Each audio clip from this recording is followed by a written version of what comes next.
దేవుని నామానికి మహిమ కలుగును గాక. ప్రియమైన సహోదరి సహోదరులరా, ఈ ఉదయకాల సమయంలో మరొక పర్యాయం మీతో ఈ విధంగా దేవుని వాక్యాన్ని పంచుకోవడానికి దేవుడిచ్చినటువంటి ధన్యతను బట్టి, సమయాన్ని బట్టి దేవుని స్తుతిస్తూ ఉన్నాను. ఈ ఉదయకాల సమయంలో దేవుని యొక్క వాగ్దానాన్ని మనం ధ్యానం చేసుకుని ప్రార్థన చేసుకుందాం. కీర్తన గ్రంథము 50వ అధ్యాయం 15వ వాక్యాన్ని మనం చదువుకుంటున్నాం. ఆపత్కాలమున నీవు నన్ను గూర్చి మొరపెట్టుము, నేను నిన్ను విడిపించెదను, నీవు నన్ను మహిమపరిచెదవు. ప్రియమైన దేవుని బిడ్డలారా, ఈ ఉదయకాల సమయంలో దేవుని యొక్క వాగ్దానం మనతో మాట్లాడుతూ ఉంది. ఆపత్కాలమున నీవు నన్ను గూర్చి మొరపెట్టు. ఈ రోజున చాలామంది జీవితాల్లో ఏదో ఒక రకమైనటువంటి ఆపద కలిగి ఉంటూ ఉన్నారు. అది కుటుంబపరమైనటువంటి ఆపద కావచ్చు, లేదా అనారోగ్యపరమైనటువంటి ఆపద కావచ్చు, లేదా మానసికమైనటువంటి ఆపదలలో, లేదా ఆర్థికపరమైనటువంటి ఆపదలలో, ఇరుకుల్లో, సమస్యల్లో ఉంటూ ఉన్నారు.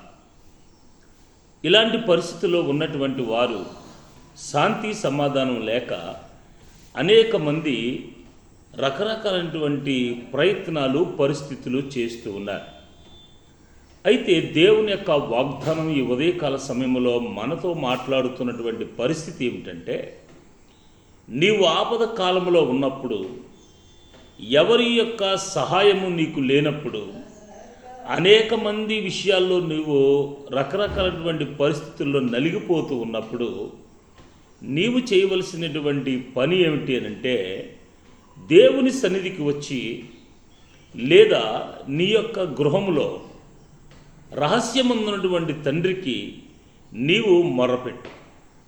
నీవు ఆపత్కాలంలో ఉన్నావనేటువంటి విషయాన్ని ప్రభు దగ్గర తీసుకుని వచ్చి, ప్రభువా, ఇదిగో నేను ఈ చిన్ని ఆపదల్లో చిక్కుకొని ఉన్నాను.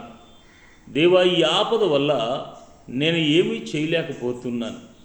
ఈ ఆపద నా కుటుంబంలో, నా జీవితంలో నాకు శాంతి సమాధానం లేకుండా చేస్తూ ఉంది. కనుక ఇదిగో నీ వద్దకు వచ్చి నేను మొరపెడుతున్నాను ప్రభువా అని చెప్పి ఆయన పాద సన్నిధిలోకి వచ్చి కూర్చుని మోకరించి ప్రార్థన చేయగలిగితే, దేవుడు చేసేటువంటి గొప్ప కార్యం ఏంటంటే నిన్ను విడుదల చేస్తాడు. ఆ సమస్య నుంచి విడుదల చేస్తాడు, ఆ బాధల్లో నుండి విడుదల చేస్తాడు, ఆ యొక్క ఇరుకుల్లో నుండి నిన్ను విడుదల చేసి విడిపించి ఆయన నిన్ను ఒక మంచి ముత్యము వలె చేయటానికి సిద్ధపడుతూ ఉన్నారు. ఈరోజున భయంకరమైనటువంటి పరిస్థితుల్లో మనుషులు మ్రగ్గిపోతూ ఉన్నారు. శాంతి లేక, సమాధానం లేక, వారి జీవితాల్లో, వారి కుటుంబాల్లో నెమ్మది లేక. ఎందుకయ్యా అంటే, ఈ సాతానుడు వారిని అనేక రకమైనటువంటి ఆపదల గుండా నడిపిస్తూ ఉన్నాడు. రకరకాలైనటువంటి ఆపదల్లో నడిపిస్తూ ఉన్నాడు. ఈ నడిపించబడుతున్నటువంటి వీరు, నేను ఇంకా ఆపదలోకి వెళ్ళిపోయాను, నన్ను ఎవరు విడిపించేవాళ్ళు లేరు, నన్ను ఎవరు బాగు చేసేవాళ్ళు లేరు, నన్ను ఎవరు స్వస్థపరిచేవాళ్ళు లేరు, అయ్యో ఇక నా జీవితం ఇదే అని వారు కృంగిపోతూ ఉన్నారు. అలాంటి నీవు, అలాంటి నీ కుటుంబం, అలాంటి పరిస్థితుల్లో ఉన్నటువంటి నీ జీవితంలో నీవు చేయవలసినటువంటి ఒకే ఒక గొప్ప పని ఏంటంటే మొర్రపెట్టాలి. దేవుని దగ్గరికి వచ్చి నీవు మొర్రపెడితే ఆయన నిన్ను విడిపిస్తాడు. అబ్రహాము లోతును గురించి మొర్రపెట్టినప్పుడు లోతును దేవుడు విడుదల చేశాడు, అతని కుటుంబాన్ని విడిపించాడు.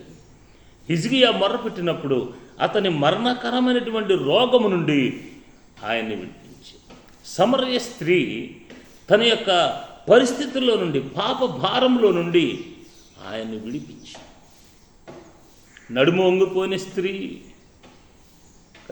ఇలాగ అనేకమైనటువంటి విషయాలు మనం జ్ఞాపకం చేసుకుంటే వారిని విడిపించాడు. ఈరోజు నిన్ను విడిపిస్తాడు, నీ కుటుంబాన్ని విడిపిస్తాడు. నీవు చేయవలసిన ఒకే ఒక్క కార్యం ఏంటంటే మోకరించి ఆయన సన్నిధిలో ప్రార్థించటం. కనుక ఈ ఉదయకాల సమయంలో మరి ప్రార్థన చేసుకుందాం.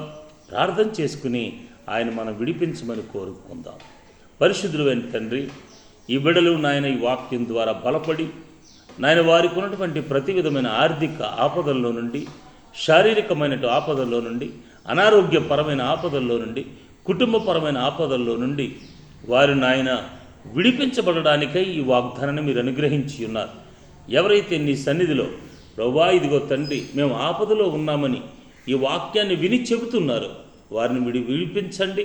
మీరే వారికి నాయన గొప్ప విడుదలను కలుగ చేసి నాయన అనేకమైన ఆశీర్వాదములతో మీరు నింపి సహాయం చేయమని ఈ ఉదయకాల ధ్యానము ద్వారా ఈ కుటుంబం ఆశీర్వదించబడినట్లుగా, ఈ చూస్తున్నటువంటి ఈ బిడ్డలు నాయన ఈ వాక్యం వింటున్నటువంటి బిడ్డలు ఆశీర్వదించబడి దీవించబడినట్లుగా మీరే కృపతో బలపరిచి సహాయం చేయమని నీ చిత్తానికి అప్పగించుకుంటూ మా ప్రభువును రక్షకుడు నాయన క్రీస్తు ప్రభువారి పెట్టడికి ప్రార్థించి వేడుకుంటున్నాము తండ్రి. ఆమేన్. మీ అందరికీ వందనాలండి. మరి వాక్యాన్ని వింటున్నటువంటి మీరే కాకుండా మీ కుటుంబాల్లో ఉన్నటువంటి వారికి తెలియచేయండి. మరి ఈ యొక్క యూట్యూబ్లో వాక్యాన్ని సబ్స్క్రైబ్ చేయండి, అలాగే లైక్ చేయండి, షేర్ చేయండి, అనేక మందికి ఈ వాక్యాన్ని తెలియచేయండి. దేవుడి వాక్యం ద్వారా మిమ్ములను మీ కుటుంబాలను దీవించి ఆశీర్వదించును గాక. ఆమేన్. God bless you. వందనాలు.